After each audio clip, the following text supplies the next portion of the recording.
Helicopter দুর্ঘটনায় নিহত ইরানের প্রেসিডেন্ট ইব্রাহিম রাইসি সহ সব আরোহীর মরদেহ উদ্ধার করা হয়েছে। দাফনের জন্য মরদেহ নেওয়া হচ্ছে পূর্ব আজারবাইজান প্রদেশের তাবরিজে। প্রেসিডেন্টের মৃত্যুতে 5 দিনের রাষ্ট্রীয় শোক ঘোষণা করেছে তেহরান। শোক জানিয়েছেন বাংলাদেশ সহ বিভিন্ন রাষ্ট্রের প্রধান। টানা 16 ঘণ্টারও বেশি সময়ের অভিযান শেষে মিলল মুসলিম বিশ্বের অন্যতম ক্ষমতাধর নেতা ইব্রাহিম রাইসি ও তার সহযাত্রীদের মরদেহ। তাদের মৃত্যুর খবর আগেই নিশ্চিত করেছিল ইরানের রাষ্ট্রীয় সংবাদ মাধ্যম।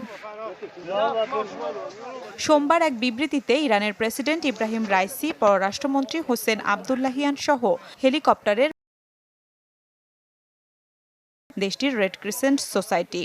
মরদেহগুলোর দাফন সম্পন্ন হবে পূর্ব আজারবাইজান প্রদেশের তাবরিজে।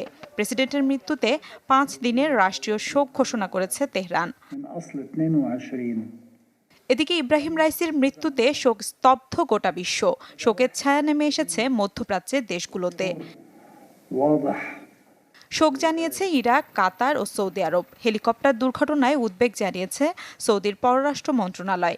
এছাড়া তুরস্কের রাষ্ট্রপতি রিসেপ তায়েব এরদোয়ান জানান, ইরানের সরকার ও জনগণের পাশে আছে তার দেশ। সমবেদনা জানিয়েছেন ইউরোপিয়ান কাউন্সিলের সভাপতি চার্লস মিশেল। অন্যদিকে রাশিয়ার পররাষ্ট্রমন্ত্রী সের্গেই ল্যাভরভ বলেছেন, রাইসি ছিলেন রাশিয়ার প্রকৃত ও আস্থাশীল বন্ধু। চীনের প্রেসিডেন্ট শি জিনপিং বলেছেন, রাইসির মৃত্যুতে একজন ভালো বন্ধু হারিয়েছে তার দেশ।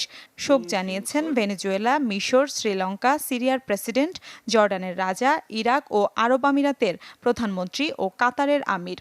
একদিনের রাষ্ট্রীয় শোক ঘোষণা করেছে পাকিস্তান। টুইট করেছেন ভারতের প্রধানমন্ত্রী নরেন্দ্র মোদী। এছাড়া ইরান সমর্থিত হিজবুল্লাহ রাইসিকে শহীদ হিসেবে উল্লেখ করেছে। সমবেদনা জানিয়েছে ফিলিস্তিনের স্বাধীনতাকামী সংগঠন হামাসও। শোক জানিয়ে বিবৃতি দিয়েছে ইয়েমেনের হুথি বিদ্রোহীরাও।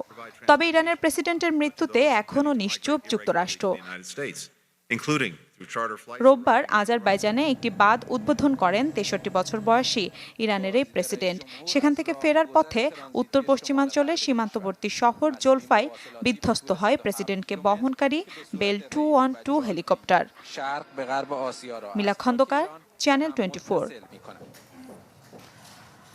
দর্শক, এই মুহূর্তে তেহরান থেকে আমাদের সাথে সরাসরি যোগ দিচ্ছেন গণমাধ্যম কর্মী সোহেল আহমেদ।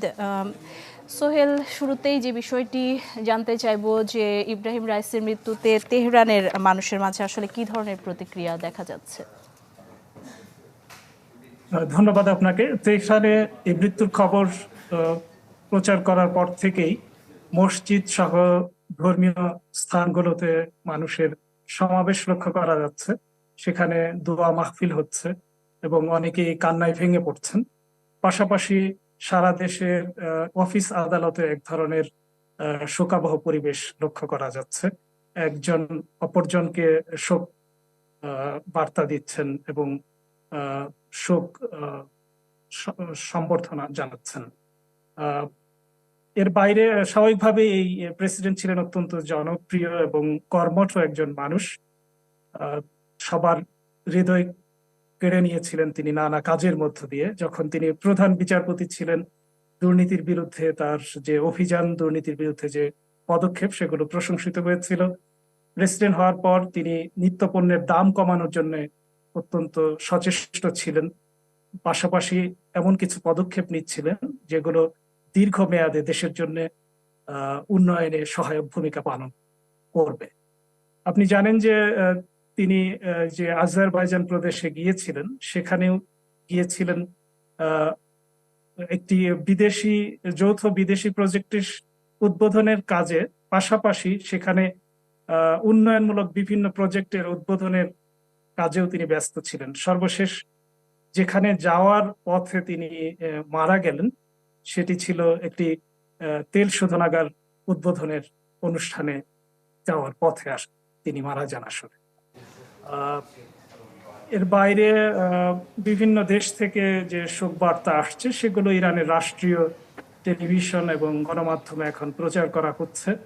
আপনি জানেন যে 5 দিনের শোক ঘোষণা করেছেন ইরানের সর্বোচ্চ নেতা। ইরানের যে ফার্স্ট ভাইস প্রেসিডেন্ট, অর্থাৎ প্রধান ভাইস প্রেসিডেন্ট যিনি, মোহাম্মদ মোকবেরকে ইরানের অস্থায়ী প্রেসিডেন্ট হিসেবে নিয়োগ দিয়েছেন ইরানের সর্বোচ্চ নেতা। পাশাপাশি পররাষ্ট্রমন্ত্রীর জায়গায় ভারপ্রাপ্ত পররাষ্ট্রমন্ত্রী হয়েছেন উপপররাষ্ট্রমন্ত্রী আলী বাকেরি। সোহেল, মুসলিম বিশ্বের অন্যতম ক্ষমতাধর একজন নেতার এমন আকস্মিক মৃত্যু, এই মৃত্যুটিকে কি ইরানের সাধারণ জনগণ কি দুর্ঘটনা হিসেবে দেখছেন? জি, এই মুহূর্তে এটাকে নিছক দুর্ঘটনা হিসেবেই দেখা হচ্ছে, কারণ রাষ্ট্রের পক্ষ থেকে এর বাইরের কোনো ইঙ্গিত দেয়া হয়নি এখন পর্যন্ত। আপনি জানেন যে যে কোনো দুর্ঘটনা, যে কোনো ঘটনায় একটি তদন্ত হয়ে থাকে, এর ক্ষেত্রেও এটা হবে। সেই তদন্তের পর জানা যাবে আসলে অন্য কিছু ছিল কিনা।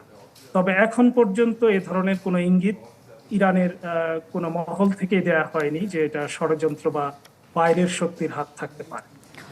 সোহেল, আরেকটি বিষয় জানতে চাই, ইরানের প্রেসিডেন্টের এই মৃত্যুকে স্থানীয় গণমাধ্যমগুলো কিভাবে বিশ্লেষণ করছেন? স্থানীয় গণমাধ্যম স্বাভাবিকভাবেই শোকার্ত। সবাই কালো ব্যানার লাগিয়েছে তাদের স্ক্রিনে, অর্থাৎ টেলিভিশনগুলোর স্ক্রিনে আপনি এখন কালো ব্যানার দেখতে পাচ্ছেন। শোকের গান প্রচার করা হচ্ছে। পত্র পত্রিকায়, এরই মধ্যে অনলাইন পত্র পত্রিকায় তার জীবনী প্রচার করা হচ্ছে, প্রকাশ করা হচ্ছে। পাশাপাশি উনার যে কর্মকাণ্ড ছিল, নানা পদক্ষেপ ছিল, সেগুলোর বিশ্লেষণ চলছে। সবাই আসলে শোকে মুহ্যমান। সোহেল আহমেদ, অনেক ধন্যবাদ। আমরা হয়তো পরবর্তীতে আপনার সাথে আবারও যুক্ত হব, নতুন কিছু তথ্য জেনে নিব। দর্শক, তেহরান থেকে আমাদের সাথে যুক্ত হয়েছিলেন গণমাধ্যম কর্মী সোহেল আহমেদ।